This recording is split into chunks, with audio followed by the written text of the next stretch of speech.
अब हम उस सनातनी आस्था का विश्लेषण करेंगे जो राजनीति से परे है। इस विश्लेषण को आप सनातनी होते भारत का विश्लेषण कह सकते हैं। भारत सदियों से सनातन का केंद्र रहा है, लेकिन पिछले कुछ साल में सनातनी आस्था का ये रंग और गाढ़ा हो रहा है। कैसे देश की युवा आबादी सनातन के रंग में रंग रही है, ये अब आपको बहुत ही ध्यान से देखना चाहिए। डीएनए मित्रों, नए साल के स्वागत की तैयारी शुरू हो गई। हिल स्टेशन और टूरिस्ट प्लेस पर नए साल के स्वागत का स्वैग अब पुराना हो गया। ट्रेंड बदल चुका है। युवाओं के बीच नए साल का स्वागत धार्मिक शहर में करने का चलन बढ़ा है। जेनजी के इस बदलते ट्रेंड को समझने के लिए पहले कुछ आंकड़ों को अब समझ लेते हैं। बांके बिहारी मंदिर वृंदावन के प्रबंधन ने 5 जनवरी 2026 तक भक्तों से नहीं आने की अपील की है। नए साल पर यहां 12 लाख भक्तों के पहुंचने की उम्मीद है। बांके बिहारी के पवित्र दर्शन के लिए 2 किलोमीटर लंबी लाइन लग रही है। काशी विश्वनाथ की नगरी वाराणसी में 3 लाख से ज्यादा श्रद्धालु पहुंच चुके हैं। अयोध्या में रामलला के दर्शन के लिए 2-2 किलोमीटर लंबी लाइन लग रही है। उज्जैन के महाकाल मंदिर में नए साल के अवसर पर 12 लाख श्रद्धालुओं के पहुंचने की उम्मीद है। राजस्थान के सीकर में खाटू श्याम जी मंदिर में दर्शन के लिए श्रद्धालुओं को 1.5 घंटे का समय खर्च करना पड़ रहा है। केरल के सबरीमाला मंदिर में श्रद्धालुओं की भीड़ को कंट्रोल करने के लिए स्पॉट बुकिंग को प्रतिदिन 20,000 तक सीमित कर दिया गया है। डीएनए मित्रों, उत्तर से दक्षिण तक धार्मिक शहरों में अचानक से श्रद्धालुओं की संख्या कैसे बढ़ गई? ये शहर तो पहले भी थे, लेकिन पहले भीड़ हिल स्टेशन में बढ़ती थी, अब तस्वीर बदल गई है। डीएनए मित्रों, ये बदलते ट्रेंड और जेनजी की बढ़ती आस्था का प्रमाण है। क्लियर ट्रिप के आंकड़ों के मुताबिक जेनजी ट्रैवलर्स में 650% की सालाना वृद्धि हुई है। इस आंकड़े को ध्यान से सुनिएगा। और आंकड़े बताते हैं कि इनमें से ज्यादातर युवा धार्मिक स्थलों की यात्रा को प्रमुखता दे रहे हैं। एक तो जेनजी जो है उनकी यात्राओं में 650% की वृद्धि हुई, और दूसरा जो सबसे बड़ी महत्वपूर्ण इस रिसर्च में निकल कर आया कि इनमें ज्यादातर जो जेनजी हैं वो धार्मिक यात्राओं को प्रमुखता दे रहे हैं। पिछले कुछ साल में युवाओं के बीच श्राइनकेशन यानी छुट्टी लेकर तीर्थ स्थलों की यात्रा का कॉन्सेप्ट लोकप्रिय हो रहा है।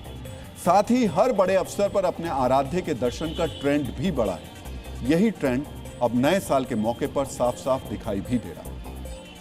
10,000 से ज्यादा लोग यहाँ पर अंदर, और इसके अलावा जो बाहर गलियों की बात करें, जो वृंदावन कुंज गली है, वहाँ पर हजारों लोग अपनी बारी की प्रतीक्षा कर रहे हैं। और लोगों ने, खासकर जो जेनजी है, उसने ये तय किया है कि अब अपनी संस्कृति और सभ्यता के साथ भगवान की शरण में आकर, भगवान के चरणों में, भगवान के मुखारविंद का दर्शन करते हुए अपना नया साल मनाएंगे, ताकि उनके लिए, उनके परिवार के लिए, पूरे समाज के लिए और पूरे भारत और पूरे विश्व के लिए ये साल मंगलमय हो। यानी अब जेनजी का एक बहुत बड़ा तबका पहाड़ों पर मौज मस्ती करने नहीं जा रहा है। अब सनातन के रंग बिरंगी जेनजी धार्मिक स्थलों पर योग, गंगा आरती और धार्मिक गतिविधियों में शामिल हो रही है। इससे प्रमाण धार्मिक शहरों में बढ़ती आस्तिकों की संख्या है। मित्रों, अयोध्या में दिसंबर के महीने में करीब 6 करोड़ श्रद्धालु रामलला के दर्शन करने पहुंचे। नए साल के दिन अयोध्या में 15 लाख श्रद्धालुओं के पहुंचने का अनुमान है। काशी विश्वनाथ मंदिर में नए साल के अवसर पर 8 लाख श्रद्धालुओं के पहुंचने की उम्मीद है। पुरी जगन्नाथ धाम में नए साल के दिन 5 लाख श्रद्धालुओं के पहुंचने की संभावना है। यह आंकड़ा जेनजी की सनातन में बढ़ती आस्था और बदलते ट्रेंड की तस्दीक करते हैं। सनातनी होते जेनजी के बीच अब भजन क्लबिंग जैसे नए ट्रेंड्स दिखाई दे रहे। यानी जेनजी डीजे, लाइट्स और सात्विक माहौल में भजन गाकर अपनी आध्यात्मिकता को मॉडर्न तरीके से प्रदर्शन कर रहे हैं। और अवसर मिलते ही अयोध्या, वाराणसी, उज्जैन जैसे शहरों में अपने आराध्य के दर्शन करके लाभ ले रहे हैं। मैं सबसे कहूंगी जरूर आए अयोध्या नए वर्ष भगवान के दर्शन लेके, उनकी ब्लेसिंग्स लेके शुरू करना चाहिए। हम हर साल नया साल मनाने हिल स्टेशन जाते थे, लेकिन हमने कहा इस साल अपने अयोध्या धाम जाएंगे और वहाँ पे नया साल मनाएंगे। हर किसी को नए साल पे हिल स्टेशन, गोवा ऐसी जगह नहीं जाना चाहिए। डीएनए मित्रों, पहले जन्मदिन जैसे अवसर पर जेनजी के युवा मंदिर पहुंचते थे, अपने इष्ट की पूजा अर्चना कर आशीर्वाद लेते थे। लेकिन कोरोना के बाद ट्रेंड बदला।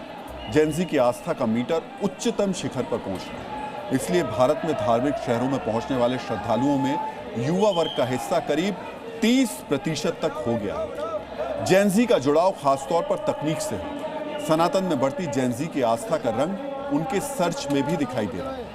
इंटरनेट पर युवा क्या सर्च करते हैं, इससे जुड़ी एक रिपोर्ट बताती है कि युवाओं के बीच अयोध्या के जुड़ी सर्च 585% तक बढ़ी है। सोचिए, अयोध्या से जुड़ी जो सर्च है वो युवाओं में 585% तक बढ़ी है।